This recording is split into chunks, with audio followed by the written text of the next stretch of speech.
quel problème, les défis de la réforme, publié aux éditions Vasca Up Bleacher. Gaspard Koenig, bonsoir, bienvenue. Bonsoir. Vous êtes philosophe, fondateur du mouvement Simple. J'accueille également Ismail Ferrad, bonsoir, bienvenue bonsoir. À vous aussi. Professeur en sciences de l'éducation à l'université de Nanterre, et je cite votre livre « Des discriminations sous-estimées, les musulmans en France », c'est aux éditions de l'Aube. Laetitia Krupa est restée à mes côtés, éditorialiste politique. Je vais vous poser, histoire de savoir un peu où vous vous positionnez les uns et les autres, la même question pour commencer. Est-ce que vous soutenez ou pas la décision du maire de Grenoble d'autoriser le burkini dans les piscines municipales? Razika Dnani, vous aviez envoyé à Éric Piolle une lettre ouverte qu'on a retrouvée, qui était publiée dans Marianne, pour dire quoi? Pour d'abord lui dire ce que je pense de cette décision, et étant donné que pour moi, un élu de la République qui déclare sur les chaînes de télévision et sur les ondes de radio, que le port du burkini, qui est la version maillot de bain du voile, était un signe religieux et une pratique et qui fait partie de la pratique du culte, pour moi, c'est l'élu de la République qui prend position dans un débat théologique qui divise aujourd'hui au sein de l'islam et des musulmans. Aujourd'hui, les musulmans se divisent en deux parties. Ceux qui déclarent que le voile est inscrit dans le Coran, donc c'est une prescription coranique obligatoire pour les femmes, et d'autres qui disent que le voile n'est pas prescrit dans le Coran, donc il n'est pas obligatoire pour les femmes. Personnellement, je fais partie de la deuxième position. Donc, qu'un élu de la République déclare que c'est un signe religieux et une pratique du culte, pour moi, il y a là un dépassement par rapport à la laïcité. Donc, et ça fait partie, aussi de mon travail dans le domaine de la réforme de l'islam, étant donné que je suis pour construire un nouvel islam plus adapté à notre époque. Et défendre le voile fait partie d'un islam traditionnel, fondamentaliste, et il est évident que je réagisse. Et finalement, pour la dernier point, c'est que le voile est une pratique discriminatoire à l'égard des femmes.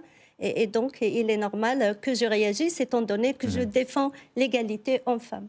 Gaspard Koenig, c'est dans les Échos que votre tribune sur ce thème a été publiée. Alors, vous y affirmez que cette polémique n'a pas lieu d'être. Pourquoi vous dites ça? Alors d'abord, je reprends les propos de Jacques Toubon, qui n'est pas franchement islamo-gauchiste, et qui était défenseur des droits, qui est très rigoureux sur la question de l'état de droit et des libertés fondamentales, et qui dit tout simplement on n'aurait jamais dû en parler. La définition de la laïcité, elle est très claire depuis 1905. La manifestation des pratiques religieuses en public et dans l'espace public est parfaitement autorisée. Simplement, l'État doit être neutre par rapport à ces pratiques, mais l'espace public ne doit pas être neutre à partir du moment où ça ne trouble pas l'ordre public. Donc en ce sens, il n'y a même pas de question. Que ça soit une manifestation religieuse ou pas, en fait, on s'en fiche. C'est juste un vêtement. La seule question, c'est de savoir s'il y a des règles d'hygiène et de sécurité qui pourraient empêcher le port d'un tel vêtement dans une piscine. S'il n'y en a pas, il peut y avoir d'autres questions, égalité homme-femme, etc. Mais d'un point de vue de la laïcité, les choses sont extrêmement claires. Donc la décision, pardon de vous interrompre, la décision d'Éric Piolle, vous y êtes plutôt favorable finalement? Je suis complètement favorable. Mais c'est-à-dire que je vois pas où est le débat. Après, dire qu'on est en faveur de cette décision n'est pas dire qu'on est pour le burkini. Et ça, il faut quand même bien distinguer deux choses. Mais c'est comme la liberté d'expression. Dire que vous avez le droit de dire des âneries n'est pas encourager ces âneries. Dire que les gens ont le droit de porter le burkini parce que c'est leur choix et que ce qui fait le sens et la fierté de nos sociétés ouvertes, de nos sociétés libres, c'est que les gens ont le droit de faire leur choix à partir du moment où ils sont majeurs, où ils sont responsables et où ils ne nuisent pas à autrui. C'est pas dire qu'ensuite, à titre, ça c'est le titre légal, disons, ensuite à titre personnel, culturel, civique, on peut parfaitement expliquer que c'est discriminatoire, que c'est pas bien, et mener un combat, mais qui n'est pas un combat qu'on va mener à travers le droit. Et donc qu'un élu dise, bah oui, les gens ont le droit de faire ça, me semble parfaitement correct. Il ne faut surtout pas mélanger dans ces questions-là le droit et la morale. Et c'était exactement ce que répondait Aristide Briand en 1905 à ceux qui avaient une version qu'on appelait à l'époque intégrale de la laïcité, qui disait par exemple il faut interdire aux prêtres d'avoir une soutane dans la rue. C'est exactement le même sujet. Et le sujet avait été tranché en disant l'anticléricalisme, c'est une chose qu'Aristide Briand, à laquelle Aristide Briand était plutôt favorable. Mais la laïcité, c'en est une autre. Et donc, on a le droit de porter des signes religieux dans la rue aujourd'hui en France. Et bien sûr. Voilà. Et cette décision sur la neutralité est absurde, puisque si le service public est neutre, c'est les agents qui ont une obligation de neutralité, mais absolument pas les usagers. Oui. Après, il y a un autre débat, mais on va en parler. On a du temps qui est sur l'islam politique ou le rôle social de l'islam et ceux qui disent attention, quand on cède sur un thème comme le burkini, on va céder sur d'autres. On y viendra. La loi républicaine. J'ai bien entendu. On y viendra un peu plus tard dans le débat si vous le voulez bien. Ismaël Ferhat, qu'est-ce que vous pensez de la décision du maire de Grenoble ? Alors, ce qu'il faut souligner, c'est que le débat s'est déjà posé il y a quelques années, en 2016, lorsqu'il y a eu plusieurs communes qui avaient interdit le burkini sur les plages. Le Conseil d'État avait répondu. Il avait dit c'est tout à fait légal. Donc, je rejoins ce que dit tout à fait Gaspard Koenig, c'est qu'on est dans un pays où la laïcité s'applique aux agents du service public. Par exemple, moi, je ne peux pas venir en cours avec une grande croix ou un autre signe religieux. Par contre, dans l'espace public, que ce soit effectivement la plage, la rue. Alors, on verra pour la piscine, puisqu'il y a un recours administratif qui est encore en cours au Conseil d'État, qui va au Conseil d'État. Mais théoriquement, ce qui a été tranché en 2016 et qui a été confirmé donc à ce moment-là, c'est que le burkini n'est pas en tant que tel interdit à des personnes qui souhaitent le porter. Et je rejoins ce qui a été dit. On peut très bien être critique du burkini, sur le fond, en disant, d'un point de vue culturel, idéologique, philosophique, ça pose question de vouloir couvrir le corps de la femme parce qu'il serait impudique, parce que c'est bien ça qu'il y a derrière. Mais une fois qu'on a dit ça, le droit de porter tel ou tel vêtement est un droit qui est permis. La laïcité rappelle que, articles 1 et 2 de la loi 1905, les libertés de conscience sont respectées à une seule condition, c'est que l'ordre public ne soit pas troublé. Est-ce que le burkini suffit à troubler l'ordre public ? Le Conseil d'État tranchera. Laetitia. Moi, je trouve ça bien hypocrite, vos positions, messieurs. Je vous le dis vraiment de façon un peu immédiate comme cela, parce que se retrancher derrière le paravent de la loi, certes, mais enfin, la loi est faite par les hommes, et donc par nature évolue. Voilà. Donc, et c'est... Vous voulez revenir sur la loi de 1905 ? C'est absolument... Vous voulez interdire la soutane dans la rue ? Alors, la soutane, justement, cet exemple est vraiment, illustre tout à fait vos positions. C'est un choix quand on est prêtre. C'est vraiment une vocation, c'est un sacerdoce, dit-on. Donc, c'est le choix du prêtre. Allez questionner le choix de la femme qui portera un burkini, elle ne vous dira jamais, monsieur, directement que ce n'est pas son choix, mais celui peut-être de son père, de son frère, de son époux. Et c'est toute la problématique de masquer et de voiler le corps de la femme. D'accord, mais il y a toute une dimension symbolique que vous balayez d'un revers de main parce qu'il y a la loi française. Eh bien non, je crois que la loi évolue. Je crois qu'on ne peut pas, quand il s'agit encore une fois de la moitié de l'humanité, parce qu'on est là aussi à côté de vous depuis le début, balayer d'un revers de main toute la question très problématique du choix, qui est absolument individuel, mais qu'on ne pourra jamais vraiment définir, et donc vous pouvez brimer la liberté d'une femme. Mais enfin, je ne sais pas, vous n'avez pas écouté ce que j'ai dit. J'ai dit qu'on distinguait deux plans. Le plan de la loi, qui permet l'expression du culte, ou l'expression d'ailleurs de ce qu'on veut dans l'espace public tant que ça ne nuit pas autrui.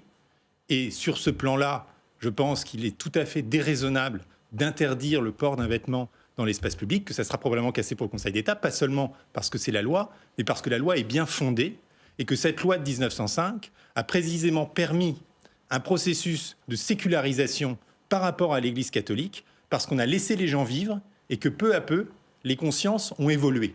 Donc oui, c'est la loi, cette loi est bien faite, et ce que vous dites remet en cause les fondements même du pacte républicain sur la question religieuse. Après, il y a un deuxième plan sur lequel je vous rejoins, mais il ne faut surtout pas les confondre, qui est le plan moral, culturel, individuel, de savoir, comme vous le disiez, ce que représente ce vêtement.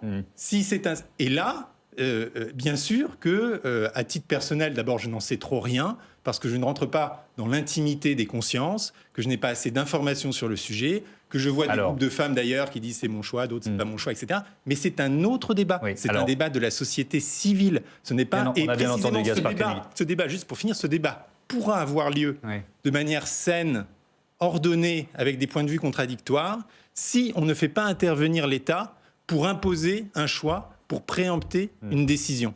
Alors justement, Razika Nani, peut-être qu'il faut faire un peu d'histoire religieuse. Pourquoi ce voile est imposé aux femmes par la religion musulmane ? Moi, tout d'abord, je réponds juste un petit peu. Allez-y. Le voile a une histoire. Il a une culture. Il a une culture sociale, une culture théologique qui l'entoure. Il a des objectifs. On ne peut pas. Il a un discours. On ne peut pas faire fi de tout cela et l'aborder juste comme un vêtement que la loi permet de porter. Dans ce cas, il y a trop de symboles associés il y au a voile, c'est ce que vous trop nous dites. d'éléments qui sont derrière. Et la femme qui le porte, c'est la femme musulmane. Elle le porte dans cette culture-là. Donc, elle le porte entourée par cette culture. Et à ce moment-là, si on ne fait pas attention à ces éléments qui l'entourent, on risque d'arriver à une situation où l'égalité, la laïcité, la liberté se retournent contre la femme et contre la République française elle-même. Vous êtes pour l'interdiction du voile tout court à ce moment-là? Je dis qu'il faut dans la rue, partout. qu'on prenne son discours. Moi, je travaille dans le domaine de la réforme de l'islam. J'explique, premièrement, que le voile n'est pas une prescription coranique, déjà. Et qu'on n'a pas le droit, aujourd'hui, de toute manière, je pense qu'on se trompe, de l'aborder sur le plan religieux. Il faut l'aborder sur le plan de discrimination, car c'est pour cet objectif-là qu'il a été instauré. Il a été instauré avant l'islam. Donc, mais la question, c'est de savoir, dans la question qui nous est posée par le burkini, c'est de savoir si la loi doit trancher. Parce que tous vos arguments sont là, mais la loi doit-elle trancher? Je vais arriver à votre question. Vous dites que la loi permet de s'habiller comme on veut. Je pense que la loi sur la laïcité ne parle pas du vêtement. Si, de manifestation du Voilà, elle parle de manifestation de toutes les convictions religieuses. Je voudrais juste poser une question. La polygamie existe dans le Coran. Le châtiment de la main coupée existe. L'esclavage existe. Qu'est-ce que vous allez dire si un jour on vous dit ça fait partie de l'expression de notre religion? Mais pas du tout, ça trouble l'ordre public. Enfin, c'est très simple comme réponse. Pour vous, le voile ne trouble pas l'ordre public? Ah bah alors, si le voile trouble l'ordre public, ça veut dire qu'il faut réguler l'ensemble du champ. L'ordre public parce qu'il bafoue l'égalité. Alors, premièrement, si vous dites ça, c'est que vous êtes pour l'interdiction du voile partout. Pour moi, il bafoue l'égalité homme. Si vous dites ça, c'est à la loi française de prendre une décision. Moi, je ne suis pas juriste. Je suis en train de dire en France que le voile, il n'est pas inscrit dans le Coran. Je parle de la dissimulation de la chevelure de la femme. Il n'y a aucun verset qui dit que la femme doit dissimuler sa chevelure. Il est entouré par tout un discours, il est discriminatoire et c'est aux juristes de prendre leurs décisions. Alors, je vais vous redonner la parole tout à l'heure. Je voudrais que Ismaël Fayrat puisse intervenir dans cette partie du débat. Ce qui est intéressant aussi, on va y venir tout à l'heure, on va parler beaucoup d'écoles dans ce débat, c'est finalement, on parle de laïcité et on ne parle quasiment que d'islam. Est-ce que c'est comme ça que le ressentent aussi vous êtes référent laïcité je crois que c'est dans l'Académie de Versailles aujourd'hui, à l'INSPE de Versailles. À l'INSPE là, de on forme les enseignants. Voilà, auprès des enseignants. Est-ce que c'est comme ça que c'est reçu par les élèves finalement? Alors, je voulais juste répondre. Effectivement, nous sommes deux hommes, donc je tiens à souligner qu'effectivement, c'est une problématique qui peut plus toucher les femmes, ça c'est important de le dire.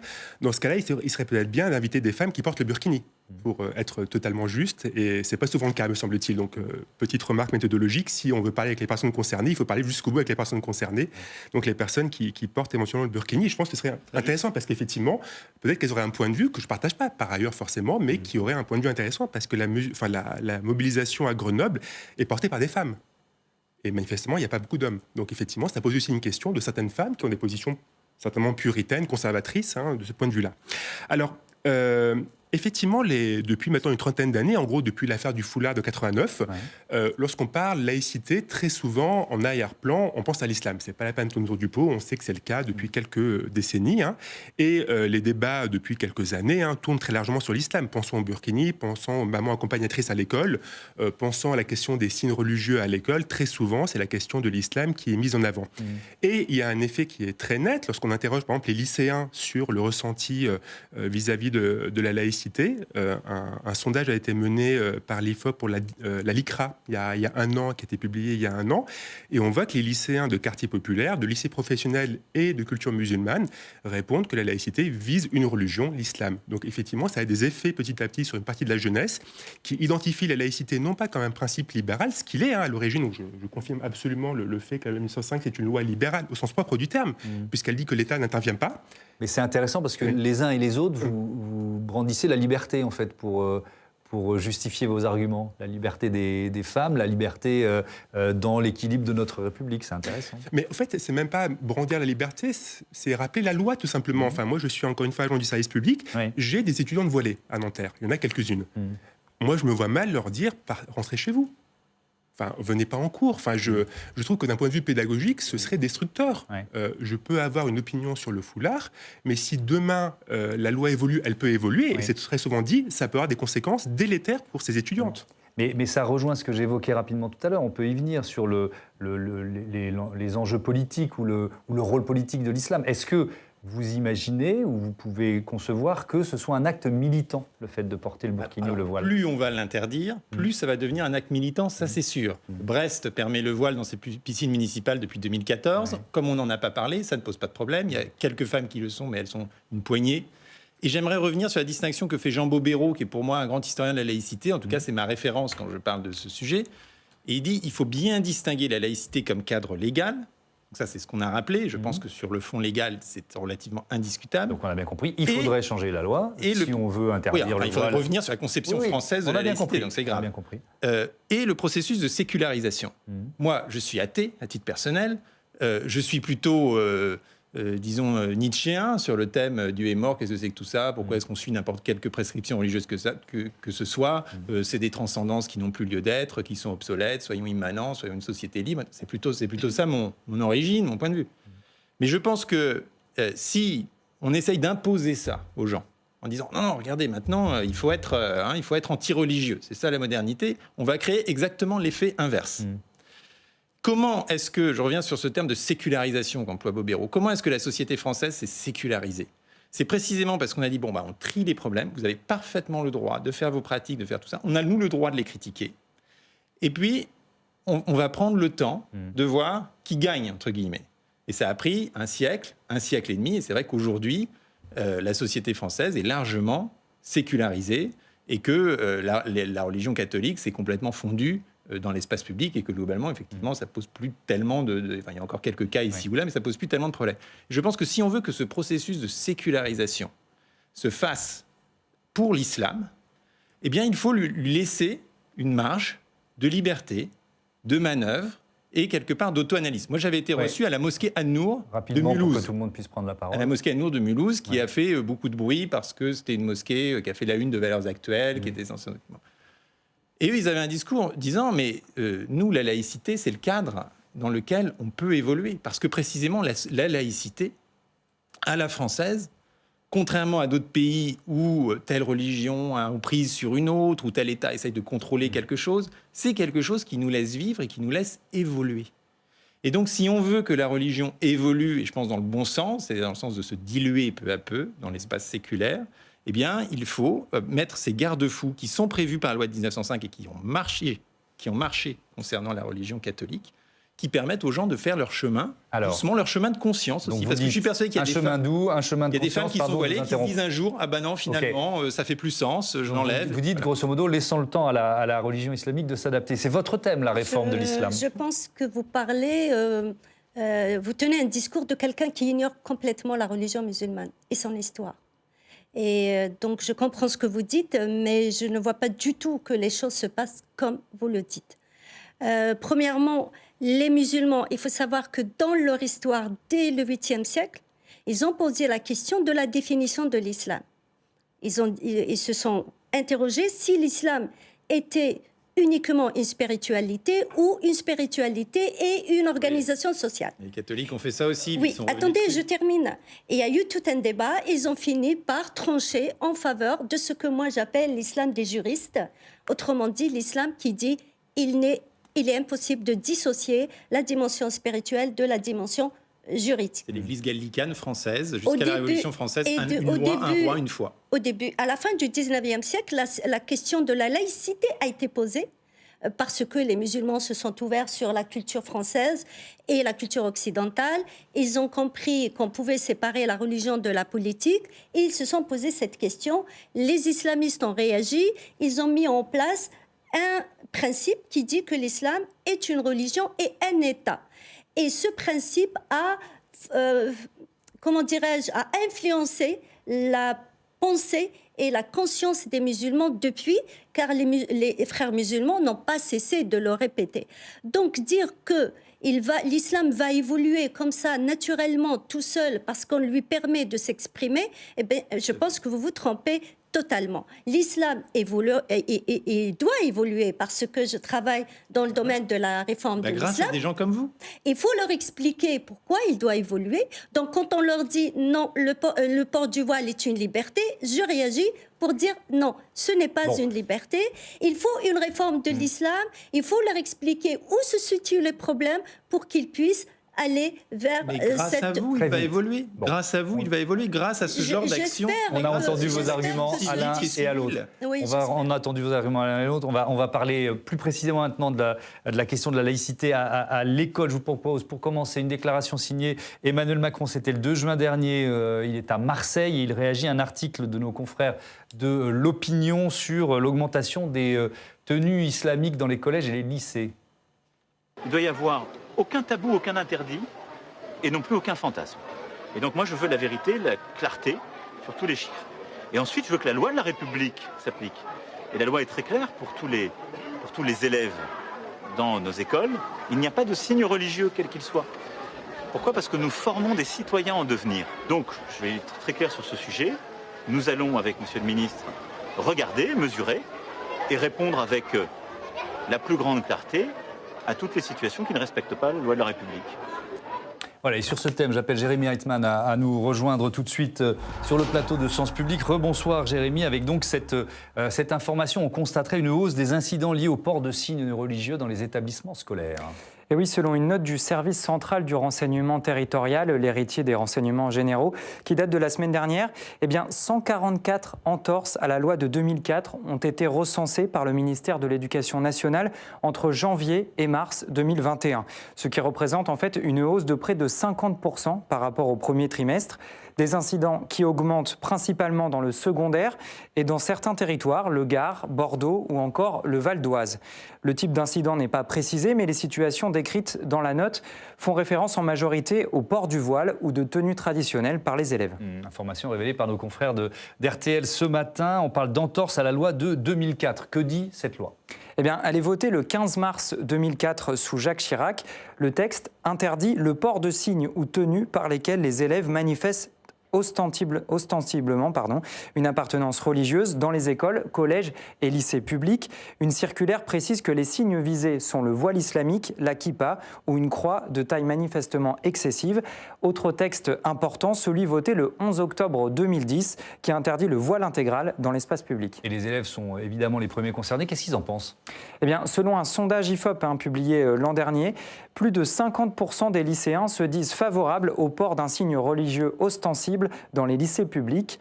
C'est le cas notamment d'une grande partie des élèves du lycée Camille Pissarro à Pontoise, que Marion Delpech a interrogé. Écoutez-les. Je pense que si juste on peut laisser porter la croix, peut-être la kippa ou le voile, peut-être pas intégral, je ne sais pas ce que ça signifie ou quoi, mais le voile juste pour la tête ou... Enfin, en tout cas, ça ne me dérangerait pas. Porter le voile au lycée, en fait, quand c'est mes amis, je dis rien.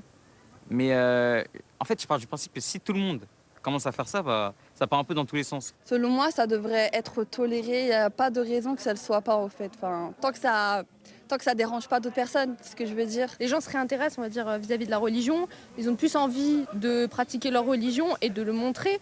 Mais je pense que les limites fixées par l'école restent toujours présentes, en fait. Alors des limites toujours présentes, mais des jeunes, on l'a entendu, qui proposent donc une vision plus inclusive de la laïcité, assez proche finalement d'une laïcité à l'anglo-saxonne. Merci Jérémy pour ces détails. Ismaël Ferhat, je rappelle que c'est vraiment le domaine sur lequel vous intervenez, la laïcité. Est-ce que, une question double, est-ce que, vous voyez apparaître ces signes extérieurs de religion et vous les voyez augmenter depuis quelques mois ? Et 2, comment réagissent, que peuvent faire les directeurs d'établissement en fait face à ça ? Alors, ce qu'il faut souligner, c'est que les chiffres d'atteinte à la laïcité, c'est un débat assez ancien. Il faut savoir que les renseignements généraux, donc ancêtres du renseignement territorial, avaient commencé à s'intéresser au foulard en 90, donc après l'affaire du foulard de 89, et à l'époque, ils comptaient 400 foulards dans les collèges. Les chiffres n'ont jamais beaucoup évolué, c'est toujours quelques centaines, quelques dizaines, donc c'est pas énorme. Rappelons qu'on dit 144 cas, il y a 12 millions d'élèves. Donc il n'y a pas un statisticien en France qui dirait que c'est significatif. Très clairement, d'ailleurs, je suis étonné qu'on parle de 50%. Enfin, oui, moi, en première année... En fait, il y avait 90 cas au premier trimestre et il y en a 144 au deuxième. C'est le genre de réponse qui, en première année de licence, met 0 en sciences sociales.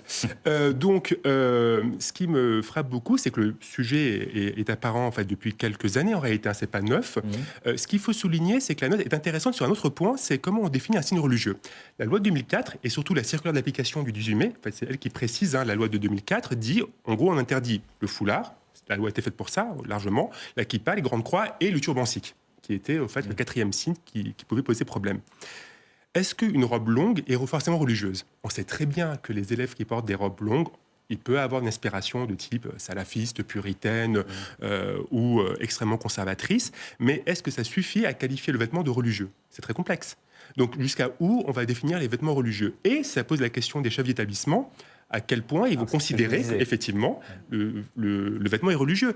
Et pour le coup, la loi de 2004 est très claire, il y a des signes qui sont définis et on ne peut pas interpréter tous les vêtements comme étant des vêtements forcément religieux. Je tiens à souligner que par ailleurs, cette tendance à vouloir, comment dirais-je, contrôler les vêtements, il va aussi dans l'autre sens. Lorsqu'on a eu le débat sur les nombrils à l'air il y a quelques années, on a parlé de tenue républicaine, donc j'attends de voir ce qu'est une tenue républicaine. Enfin, c'est Emmanuel Macron qui l'avait dit dans le magazine Elle. Tout à fait, mais d'un point de vue de la loi, qu'est-ce que c'est?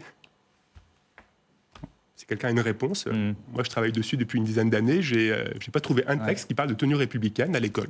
Donc si quelqu'un trouve le texte, je serais intéressé. Donc vous dites qu'aujourd'hui, face à ce que voilà, je prends plein de guillemets et de précautions, ce que effectivement les renseignements territoriaux qualifient de recrudescence, vous dites que les proviseurs, les directeurs d'établissement, finalement, ils n'ont pas grand-chose, ils n'ont pas d'outils juridiques. C'est ça ce que je comprends. Très clairement, la loi de 2004 dit si on a un signe religieux ostensible, donc qui est défini comme étant ostensible, on discute avec l'élève. Si l'élève refuse de le retirer, exclusion des écoles publiques, parce que la loi s'applique au public, le privé n'est pas concerné. Le résultat, c'est qu'au fait, c'est très clair. Donc, si on considère dans une procédure de vie scolaire, donc conseil de discipline, réunion avec l'élève, réunion de la communauté éducative, la question est réglée, l'élève est sanctionné. Donc, encore une fois, la loi, elle est claire. La question est, quelle est la frontière que l'on met en termes de vêtements? Est-ce qu'on considère qu'un vêtement est forcément religieux parce qu'en gros, il n'est pas dans la norme on accepte et quelles normes on accepte par ailleurs, c'est une question qui, à mon avis, serait une boîte de Pandore si on l'ouvre.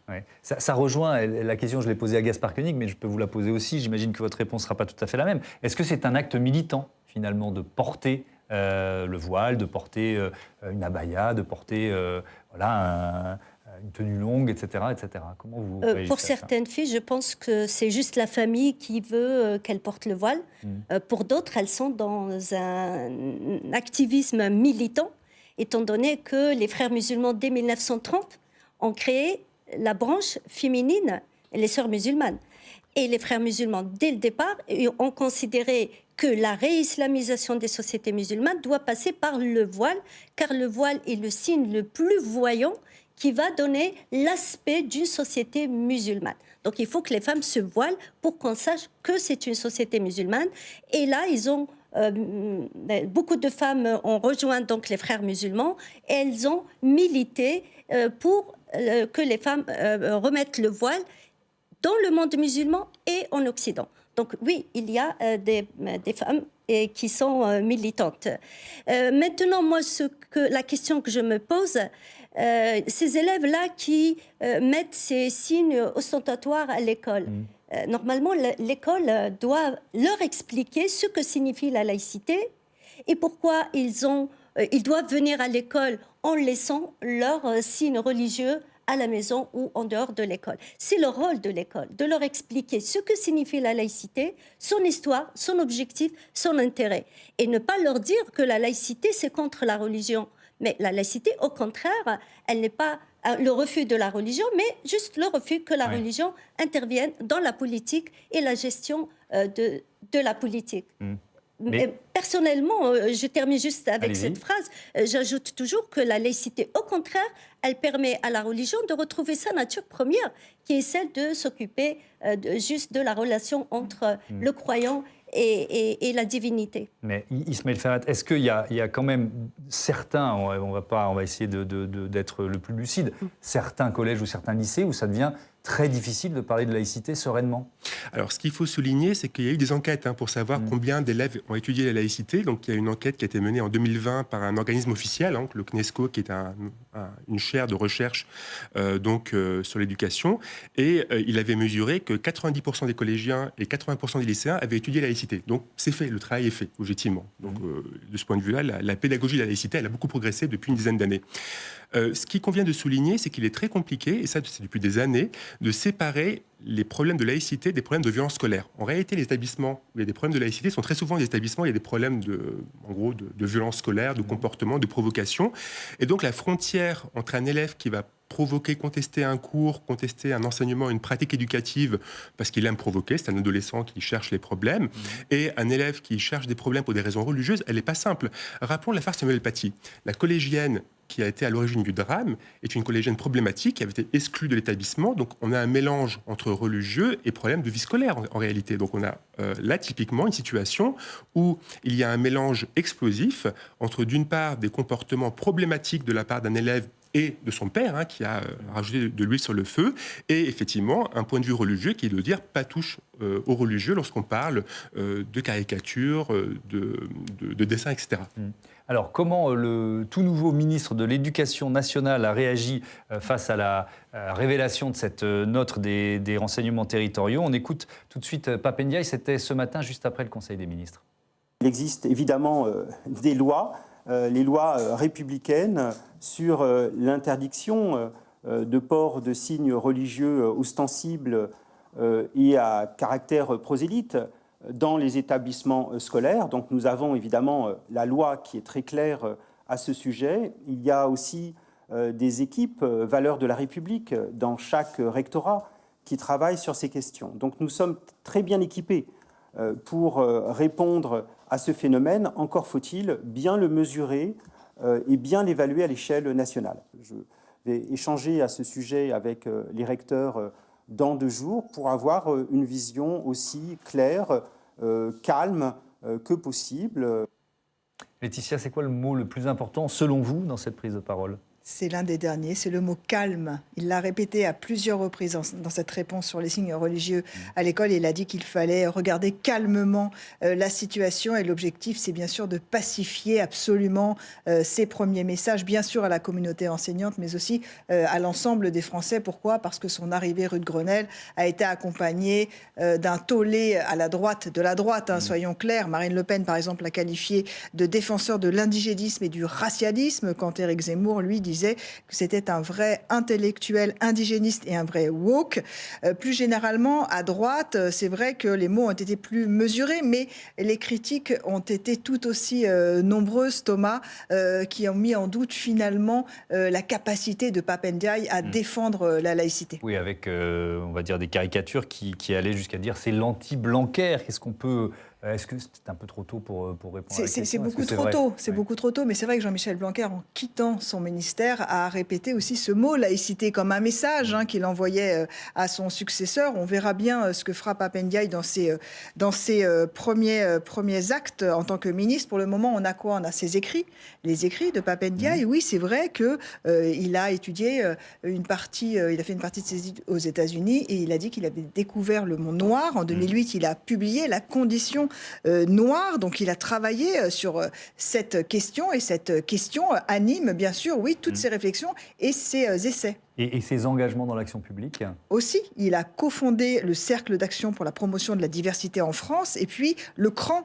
le Conseil représentatif des associations noires de France. Mais il a opté pour une approche modérée. Il se dit, par exemple, cool et non pas woke. Alors après, ce sera à lui de définir. Et il rejette tout le sectarisme de certains militants, les outrances. Ce qu'on lui a finalement reproché le plus, c'est son approche du racisme. Et alors, je vais vous demander, et peut-être aux téléspectateurs, de relire, c'était dans Le Monde, une interview en 2017. Je vais juste extraire la phrase qui a pu poser problème. Il a dit « Il n'existe pas de racisme d'État, mais il y a du racisme dans l'État. » Et des institutions comme la police peuvent avoir des pratiques racistes. C'est ça le style de Pape Ndiaye. la lucidité modérée, mais rien ne dit, encore une fois, Thomas, qu'il va défendre ces idées-là en tant que ministre de l'Éducation nationale. Son seul déplacement connu après coup, puisqu'il n'y avait pas de caméra, c'est à Conflans-Sainte-Honorine, justement dans le collège où enseignait Samuel Paty.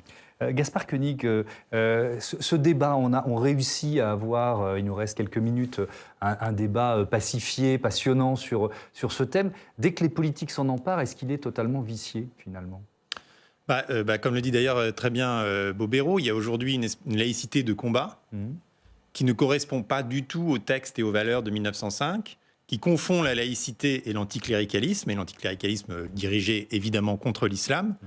Et donc, quand on dit qu'il faut faire de la pédagogie aux enfants dans les lycées, dans les collèges, pour leur apprendre la laïcité, encore faudrait-il que nous, adultes, soyons capables de retrouver sa définition originelle et de nous mettre d'accord sans en faire une espèce de thème polémique, parce qu'on voit très bien ce qui se passe. La droite et l'extrême droite récupèrent la laïcité et l'égalité homme-femme, qui sont de belles valeurs, pour en faire, en fait, des chevaux de Troie de combat contre l'islam qui les dérange. La France a toujours eu beaucoup de mal à accueillir d'autres religions. On n'a pas brillé avec les Huguenots. Et on a du mal, on est un pays très jacobin, on a du mal à accepter des cultures différentes, une diversité de valeurs. Et donc on utilise ces concepts n'importe comment pour les combattre au fond. Et donc il y a cette hypocrisie très profonde dans l'utilisation du terme laïcité par la droite et par l'extrême droite. Et il est bon que des gens comme mon voisin, qui sont d'éminents juristes, fassent simplement des rappels sur ce qu'on a décidé ensemble en 1905 et qui a bien marché. Ensuite, je ne sais pas si on attend de reparler de l'école, mais... en un mot, allez-y. En un mot, il reste 2 minutes dans le débat. En un mot, moi je trouve que précisément parce qu'il faut laisser la liberté aux adultes de faire leur choix, il faut être à l'inverse, extrêmement ferme avec les enfants, parce que l'école est un lieu de protection pour les exposer justement à la diversité des doctrines et des points de vue. Et donc, je trouve non seulement légitime que les enfants soient, que les signes religieux soient totalement interdits à l'école, je pense qu'on pourrait aller plus loin. Moi, j'ai vécu quelques années en Angleterre. Mes enfants mettaient l'uniforme, c'est un uniforme très léger, c'est un petit t-shirt et un pantalon de couleur. Personne ne se pose de questions. Tout le monde est très égal. On ne regarde pas quelle marque, quel truc, quelle conviction et tout ça. Je pense que c'est une question qu'on se repose régulièrement, mais que c'est plutôt une question ça serait plutôt une avancée qu'un retour en arrière. Razika Adnani, qu'est-ce que vous attendez d'un ministre de l'Éducation nationale comme Pape Ndiaye sur ce thème ? Sujet de la fermeté ?